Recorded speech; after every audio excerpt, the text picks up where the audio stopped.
आइए चैप्टर 13 में example 12 solve करते हैं। पहले इस एग्जाम्पल को समझते हैं। एक कोन का फ्रस्टम जो कि 45 सेंटीमीटर ऊंचा है के एंड्स की रेडियस 28 सेंटीमीटर और 7 सेंटीमीटर है। इसका वॉल्यूम, कर्व्ड सरफेस एरिया और टोटल सरफेस एरिया निकालना है हमें। आइए इस क्वेश्चन का सॉल्यूशन करते हैं। पाई की वैल्यू में 22/7 लेनी है। पहले इस क्वेश्चन के लिए एक फिगर ड्रॉ करते हैं, फिर हम इस क्वेश्चन का आसानी से सॉल्यूशन कर पाएंगे। क्वेश्चन में दिया हुआ है कि कोन के फ्रस्टम के दोनों एंड्स के जो रेडियस है वो 28 सेंटीमीटर और 7 सेंटीमीटर, तो अपर एंड्स का रेडियस ज्यादा होगा इसलिए ये 28 सेंटीमीटर है, इसे R1 मान लेते हैं। और यहाँ का रेडियस R2 7 सेंटीमीटर है। फ्रस्टम की जो हाइट दी हुई है वो है 45 सेंटीमीटर। हमें इस फ्रस्टम का curved surface area, total surface area और इसका वॉल्यूम तीनों निकालना है।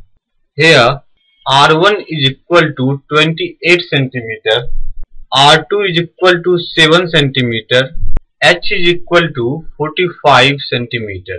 फ्रस्टम की वॉल्यूम निकालने का जो फॉर्मूला है, volume of the frustum is equal to 1/3 pi H into R1 का स्क्वायर प्लस R2 का square plus R1 into R2 is equal to, हमें H की वैल्यू पता है, R1 की वैल्यू पता है, R2 की भी वैल्यू पता है, तो हम आसानी से वॉल्यूम निकाल सकते हैं फ्रस्टम का। 1/3 इंटू 22/7 इंटू 45, H की वैल्यू 45 सेंटीमीटर है, इंटू ब्रैकेट R1 का स्क्वायर यानी 28 का स्क्वायर, R1 की वैल्यू 28 है, प्लस R2 का स्क्वायर यानी 7 का square plus R1 into R2 यानी 28 into 7 is equal to 22 into 45 990 upon 21 into 28 का square 784 plus 49 plus 196 bracket close is equal to 990 upon 21 into 1029। 21 से 1029 49 टाइम में डिवाइड होगा, इज इक्वल टू 990 इंटू 49 यानी कि 48510 सेंटीमीटर क्यूब। यानी कि फ्रस्टम का जो वॉल्यूम है वो है 48510 सेंटीमीटर क्यूब। अब हमें निकालना है curved surface area of the frustum. Now curved surface area of the frustum is equal to, curved surface area किसी फ्रस्टम का निकालने के लिए जो फॉर्मूला होता है वो है pi into R1 plus R2 into L। L जहां स्लैंट हाइट है, R1 और R2 दोनों रेडियस हैं।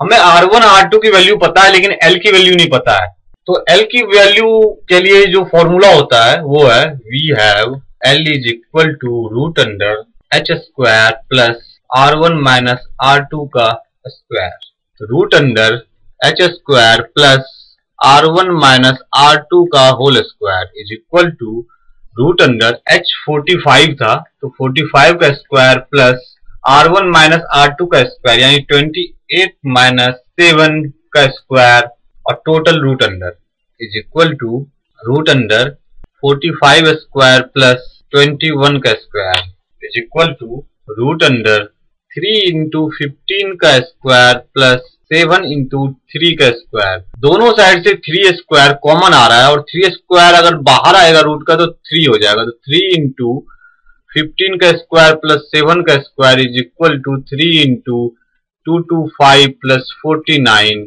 Is equal to 49.65 centimetre.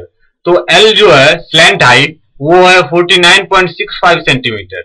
Hence curved surface area is equal to pi into R1 plus R2 into L. R1 plus R2 into L is equal to pi into R1 28 है, R2 7 है, into L 49.65 is equal to 22/7 into 35 into 49.65। 5 time में 110 into 49.65 is equal to 5461.5 centimetre square. तो curve surface area आया है 5461.5 centimetre square. अब हमें total surface area निकालना है, total surface area of frustum.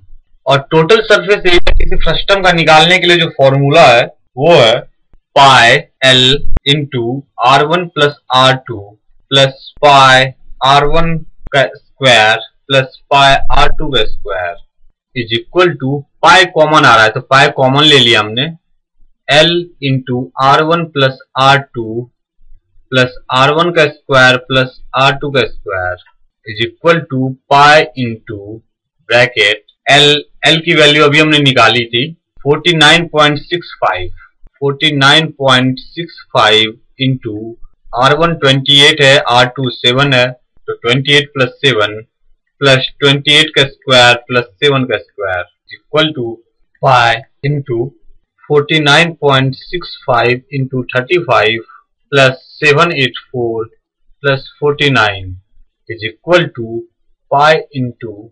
1737.75 plus 784 plus 49 is equal to 22/7 into 1737.75 plus 784 plus 49, ये total होगा 2570.75 के is equal to 8079.5 centimetre square. जो टोटल सरफेस एरिया है फ्रस्टम का वो है 8079.5 सेंटीमीटर स्क्वायर।